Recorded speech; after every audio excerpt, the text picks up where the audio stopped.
Hello, hello, hello. You're tuning into another episode of The Wunderkind Show. Today's first topic, Marlon Humphrey says the Ravens need to stop lollygaggling.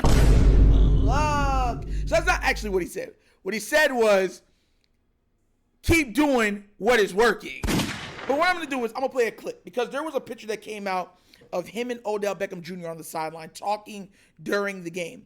And he pretty much, it was a 5-minute clip, but I had to fast forward because Marlon Humphrey's mind, his information gets jumbled in his head.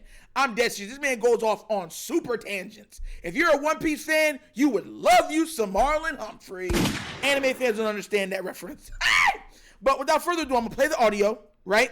And then we're going to break it down, all right? So without further ado, let's get this party started. Back to Odell. Ooh, Yes. I saw that clip. I had a towel. And, I don't be like, when you're on the sideline, you don't know you're on TV. And you don't really ever think you're on TV, but I do I'm happy I had a towel. I wasn't saying anything crazy. Yes, you were. But we were talking about some stuff. You're going to make everyone sit through 10 minutes of your day in LA. And that's what you're going to tell us is you were talking. We were talking about some stuff. We were talking about some stuff. Nothing crazy. Nothing crazy. Is there anything you can share? Let's see here. If it wasn't that crazy, I feel like... Or maybe it was that crazy. We just talked about, basically, long story short, if something's working, why change it? If something's working, why change it? And getting going.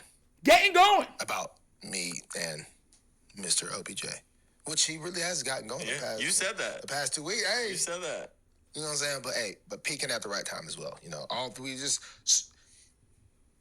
it was a short combo, and he wanted to play more, but banged up a little bit. I was like, bro, they're taking care of you, bro. Just chill. You know what I'm saying? They're taking care of you, bro. You got a shoulder. You know what I'm saying? You OBJ, you good. So it was a good combo. Good combo. Okay. Listen. Why change what's working? Do you know what because you see how he's trying to make sure that he can't say anything that gets anybody in trouble, right? What he is trying to say is, John Harbaugh, stop it. Oh! Mr. Monken, stop it. Oh! And Mike McDonald, listen, man. Come give me a hug. You know you want this hug. Let me tell you something right now, bro. That's the only coach I don't got flame for right now. Straight up. That's the only one. But no, listen, if you watch this show, you've watched me. You know what I say. You remember I told you the old saying my father used to always say, what you give him for breakfast, you give him for lunch, and you give him for dinner. What that means, if you're not Jamaican, if you don't have a Caribbean background, is that if something is working, you force feed it down their throat until they figure out how to stop it. That's what that means. The Ravens' biggest problem has not been offensive line.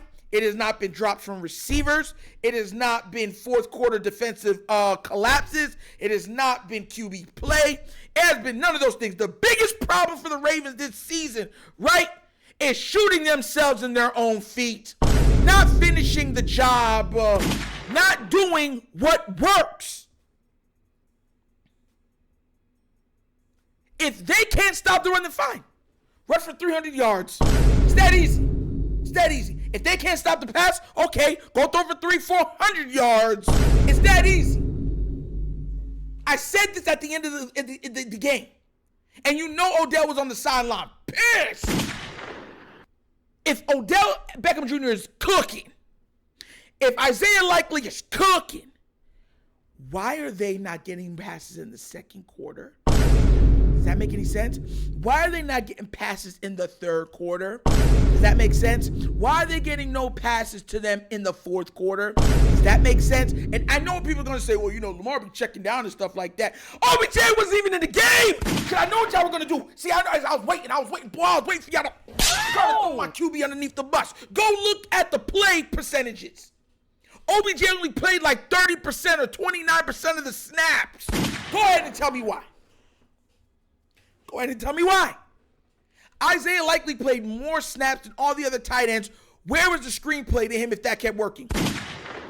Where was getting him in one-on-one situations? Where was that from the play calling? Tell me. Everyone was like, oh, man, we forgot Isaiah Likely. Bro, this is how bad it is. When Isaiah Likely started to go off, everyone's like, oh, my God, I forgot he nice. That's how crazy. Listen, I said this during the live stream. The Ravens are the only team that have a talent like Isaiah Likely on the team, and he sits on the bench all day. They have a talent like Isaiah Likely, and they sit him on the bench. There's nothing in their mind to be like, yo, we got to get this guy going, get him in the game plans. FYI, there was a game after what we saw from Keaton Mitchell. 2 games after Keaton Mitchell, we only had three combined touches. 2 rushing, one receiving in an entire game. This is the same team we're talking about. That's the Ravens' problem, and we know they'll do it in the playoffs because they did it last year with J.K. That's my problem. That's their biggest problem. That's our biggest problem, and it's very annoying. Oh. Because you know why? If this was something like, the coping Raven fans would say, oh, we're just saving stuff for the playoffs. Fine, whatever, if that was your excuse. But we've already seen them be willing to hold players back, even in the playoffs. Even in the playoffs. Where every game is it's Russian roulette. One shot, you're done. That's it. That's the problem with this team. Some people might think it was the offensive line. No. The offensive line is up there. It's like second. The offensive line is definitely second. But the first is that. Because if we did those things, it would alleviate the pressure from the O-line. If they can't stop Keaton Mitchell looked like, oh, he got 100 yards in the first quarter. Why are you not going back to him? Last night I streamed the Seahawks and Dallas Cowboys game. And make sure y'all check it out because every Thursday I'll be streaming now. For the rest of the season, I'll be streaming every Thursday. And every Monday for that fact, too. But we watched Keaton Mitchell, right? Last night we watched DK Metcalf go off for, 3 touchdowns in the first half or something like that. And in the second half of the game, they didn't even pass him the ball.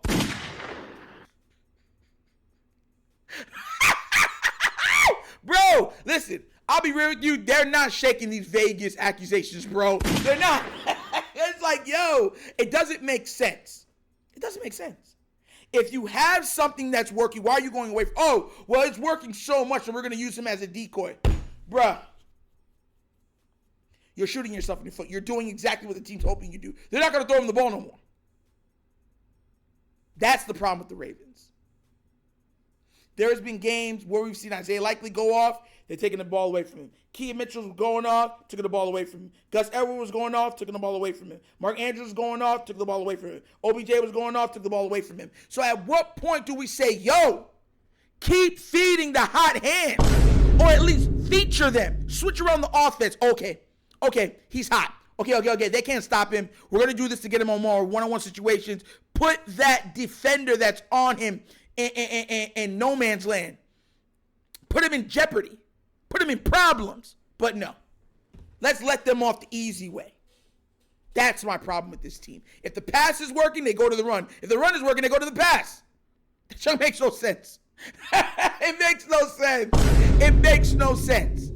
Or even if you wanted to pass the ball more, then mix the pass plays in with the play action. No, we don't want to do that, sir. That would be too easy. We like everything hard because we're the Ravens. It's annoying. And seeing Marlon Humphrey try to play mental gymnastics to try to stop, to make sure he's not saying anything that puts Odell in bad light, his coaching staff in bad light, the offense in a bad light. That was the funniest part of that whole clip. That was the funniest part. That was by far the funniest part. Because you got to understand that he's looking at it like, bro, these are my teammates and my coaches. If I say anything, it can be twisted, misconstrued. You know what I'm saying? And I'll be liable for that. I'll be liable for it. Because you always want to be able to trust the teammate. Ravens, bro, that's the most annoying thing about our team. It's the most annoying thing about our team. It is what it is. It is, and it's so crazy that nobody's really calling them out on it. The only person I've seen them call out is Shady McCoy on Speak. That's the only analyst I've seen calling like, yo, bro, when something's working, why are you not doing that? Spam it. Not the Ravens.